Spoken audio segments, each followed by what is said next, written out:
Hey guys, welcome back to today's tutorial. For this video, I was inspired by, well, let's just say I was scrolling on Instagram, as we do, and I came across some fashion pictures. And there was one dress that just struck me, and it had that roughly pleated, big statement side piece that had some edging on it. But in the picture, it was white with a black edging on it. So I decided to make that in fondant and to make it my own by using different colors. And I've been wanting to do like a shiny red, like an opalescent shiny red. You know, you see the shiny pinks and purples, glittery kind of effect, but I thought let's try that on red and see what we get. And I really like the outcome is more of kind of like a raspberry kind of color, a reddish raspberry color, and I thought it was really neat. So this fondant, I had added a little bit of Tylose to it, and what I'm doing is I'm just ruching up the circles, and I'm doing different sizes. And for the other pieces, I had used, as you saw, circles, and then I folded them in half, cut them, and kind of pleated them up that way. And I set them to the side to firm up with some pieces of paper towels rolled up and stuck in where needed so that they would start to dry with some movement to them. But while those are drying a bit, we're going to go ahead and move on to the cake itself. And I'm just wrapping it in the same red fondant, but this fondant does not have any Tylose in it. And I like to do the panel method because you can get your nice crisp corners instead of draping it over the top and then trying to force that edge in. When you do the upside down panel method, it's already there. And the white top tier, I wanted to add some ruching, but I wanted to do it with buttercream. I do so much with fondant, and I want you guys to know that there are so many options with buttercream as well. In fact, at the bakery that I work at, we use more buttercream than fondant. For the videos, I tend to go more with the fondant just because there are some techniques that really you get the best look with fondant, but they can be done in a buttercream version.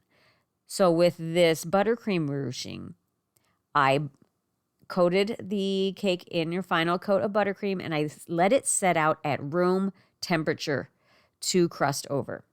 If you put it in the refrigerator, you're going to have a hard time getting those pleated marks in there.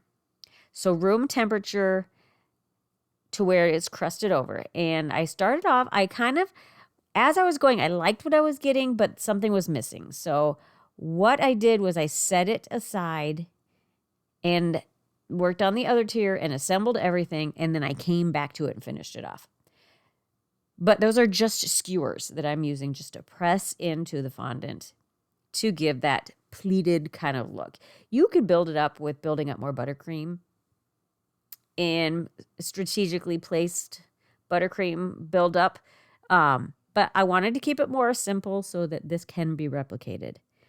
And I stacked the tiers by putting bubble tea straws all cut to the same height in the bottom tier, added some buttercream on the top, and I lifted the cake up on top. So I'm going to have to retract something here. I did set it in the freezer for about 10 minutes to be able to transfer it onto the bottom tier. But then as I'm working with it, it all came to room temperature again so that I can finish off that pleating on the top at room temperature again. And in the meantime, while that's happening, I'm just attaching these pleats and these ruched up pieces of fabric in quotes, just with water.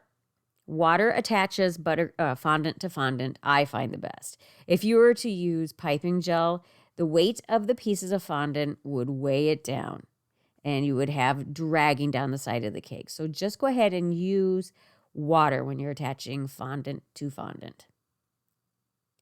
And I'm just kind of eyeballing it as I go, building it up as I go. I didn't have an overall plan on exactly where I wanted these pieces to fit, but I did have a general idea. I wanted the flatter pieces on the side. And then the ruched up round pieces I am putting on the top of the bottom tier. Again, just attaching it with some water and just playing around with them, getting them to lay where you think that they look the best. The inspiration picture of that gorgeous dress, it was very flouncy, very big and bold. So, but I didn't want to cover up the ruching and the buttercream. So I didn't go as bold and overstated as the picture. I wish I had that picture. I saved it, guys. I really did save it because I wanted to show you a comparison. But in cleaning up my files, wouldn't you know it, I deleted it. And now I have no idea where it's at. I don't even know if it, I don't know. I don't know what keywords to search to find that exact picture again. So just have to trust me that that is how it was, what it was inspired by. And I did use some toothpicks in there to hold those ruched up circular pieces in place while I set up a little bit. I will remove those though. And I decided what this needed was for the indentations to wrap further around the cake and kind of go all the way up to the top of the top tier there. And then kind of almost wrapped around the sides. And I think that really did give it that finished ruche look. And I went from the top down in some pieces too, so that it wasn't all starburst affecting from the middle out. I wanted some pieces coming the outside and in and stopping before they got to the middle on the bottom of that tier. Does that make sense? To get some variation on the pleated look or ruched look. And now I'm removing all of my supports there. And that is the airbrush color I used. It is an actual airbrush color. So you don't have to worry about thinning it down with Everclear. And it is, I can't remember if it was called, this was a couple weeks ago I made this, but it's basically, I'll try to find it at work and tag it in the video description. But it was a shiny red. And this is how I'm keeping it from the top tier. I wanted to add that airbrush while it was assembled. So I just used acetate and set it over the buttercream tier and just secured it with tape. And that completely protected it from the airbrush overspray. And as I'm spraying it on here, you can kind of see the iridescence coming through. Sorry, guys, I have a stuffy nose. If I sound a little funny, I'm good. I just have a stuffy nose. And with your ruched up pleated fabric, you're going to want to go from different angles to make sure that you get that airbrush color on all of your exposed surfaces. And I went over this a couple of times.